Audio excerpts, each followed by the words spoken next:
Hello everyone, আশা করছি সকলে অনেক ভালো আছেন। আজ আমি আপনাদেরকে দেখাতে চেষ্টা করব কিভাবে চিকেন শাশলিক বানাতে হয়, যেটা বানানোর কিন্তু অনেক ডিফারেন্ট ওয়েজ আছে। বাট আমি আজ আপনাদেরকে সবথেকে সহজ এবং বেসিক যে রেসিপিটা আছে সেটা দেখাতে চেষ্টা করব।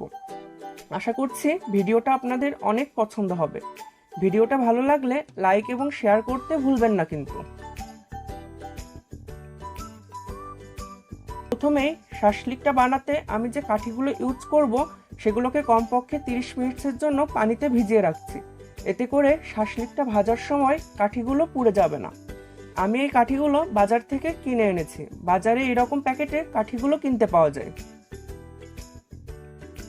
এরপর আমি এখানে 300 গ্রাম হাড় ছাড়া মুরগির বুকের মাংস নিয়েছি। এখন চিকেনটাকে ম্যারিনেট করব। দিচ্ছি 1 টেবিল স্পুন রসুন বাটা, দিচ্ছি 1 টেবিল স্পুন আদা বাটা, দিচ্ছি 1 টিস্পুন গরম মশলা গুঁড়ো, 1 টিস্পুন সয়া সস এবং দিয়ে দিচ্ছি 1 টেবিল স্পুন টক দই। এবার এগুলোকে ভালো করে মিক্স করে নিব। চিকেনটা যাতে করে রান্নার পরে অনেক জুসি থাকে, এজন্য এটাকে আমি 30 মিনিটের জন্য ব্রাইনের মধ্যে রেখেছিলাম। কিভাবে ব্রাইনে রেখে চিকেনটা জুসি এবং টেন্ডার বানাতে হয় সে নিয়ে কিন্তু অলরেডি একটা ভিডিও আমার চ্যানেলে আপলোড করা আছে, চাইলে দেখে নিতে পারেন। এর মধ্যে কিন্তু আমি 1 টেবিল স্পুন গোলমরিচ লাল মরিচের গুঁড়া দিয়ে চিকেনটাকে মিক্স করে নিয়েছি।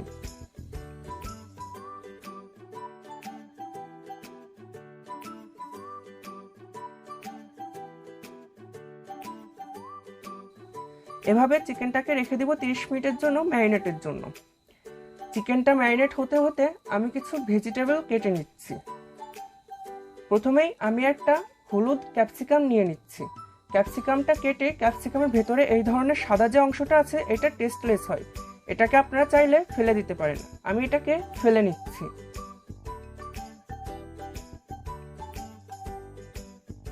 এবার ক্যাপসিকামটাকে কিউব করে কেটে নিচ্ছি।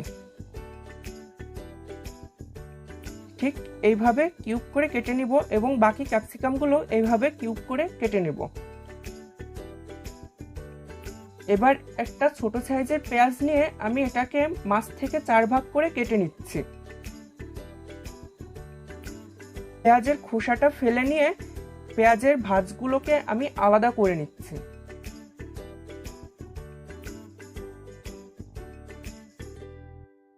চিকেনটা 30 মিনিট ম্যারিনেট হওয়ার পর এবার আমি এর মধ্যে কেটে রাখা সবজিগুলো অ্যাড করে নিচ্ছি।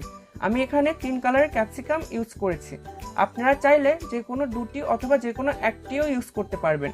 3 কালারের ক্যাপসিকাম ইউজ করার ফলে শাশলিকটা দেখতে অনেক অ্যাট্রাকটিভ হবে। ক্যাপসিকাম আর পেঁয়াজগুলোকে আমি চিকেনটার সাথে সামান্য মিক্স করে নিচ্ছি। শাশলিকে আপনারা আপনাদের ইচ্ছা মতো সবজি ইউজ করতে পারবেন। সবজি ইউজ করার কোনো বাধা ধরার নিয়ম নেই, এটা যার যার টেস্ট ওয়াইজ ভ্যারি করে।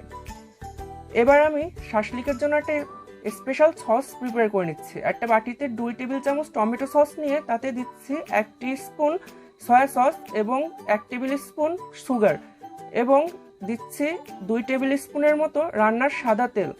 এভাবে আমি সসের মিশ্রণটাকে ভালোভাবে মিক্স করে নিচ্ছি। এবার পানিতে যে কাঠিগুলো ভিজিয়ে রেখেছিলাম সেখান থেকে কাঠিগুলো তুলে নিয়ে ক্যাপসিকাম, পেঁয়াজ এবং চিকেনগুলোকে কাঠিতে অ্যারেঞ্জ করে নিচ্ছি। এই অ্যারেঞ্জমেন্টটা যার যার ইচ্ছা মতো করে নিতে পারবেন, তবে খেয়াল রাখতে হবে যেন কাঠির শুরুতে এবং শেষে সব থেকে শক্ত সবজিটা থাকে। এভাবে একে একে সব কাঠিগুলো নিয়ে শাশলিকটা তৈরি করে নিব। যেহেতু ক্যাপসিকামটা তুলনামূলক বেশি শক্ত, তাই ক্যাপসিকামটাকে শাশলিকের শুরুতে এবং শেষে রাখছি। এতে করে ক্যাপসিকামগুলো শাশলিকটাকে হোল্ড করে রাখবে।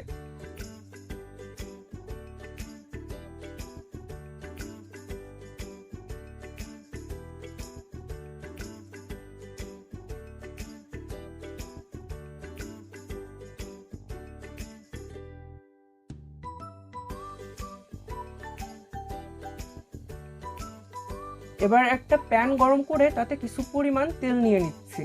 তেলটা গরম হলে আগে থেকে তৈরি করে রাখা শাশলিকগুলোকে দিয়ে মিডিয়াম ফ্লেমে ভাজতে থাকবো।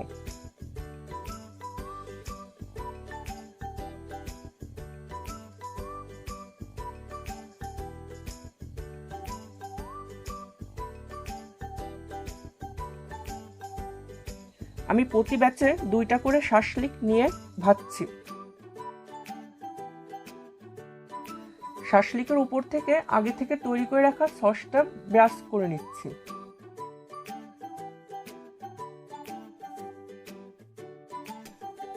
এই সসটা কিন্তু কিছুক্ষণ পরপরই শাসলিকটার উপর ব্রাশ করতে থাকতে হবে।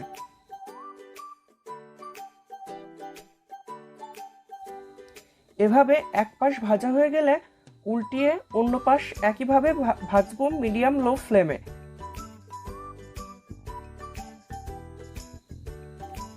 যে পাশটা উল্টিয়ে নিয়েছি সেই পাশেও আগে থেকে তৈরি করে রাখা স্পেশাল সসটা ব্রাশ করে দেব। এভাবে মাঝে মাঝে কিন্তু সসটা ব্রাশ করতে থাকতে হবে। এভাবে ঘুরিয়ে ঘুরিয়ে শাসলিকটাকে ফ্রাই করে নেব। আমার প্রতিটা শাসলিকের জন্য 15 থেকে 16 মিনিট টাইম লেগেছে। শাসলিকটা যখন ভাজার শেষ মুহূর্তে আসবে তখন কিন্তু ফ্লেমটাকে হালকা একটু বাড়িয়ে নিতে হবে। এতে করে সসটার ভিতরে যে চিনিটা ছিল সেটা পুরো কিন্তু ক্যারামেলাইজড একটা ভাব নিয়ে আসবে শাসলিকটার মধ্যে।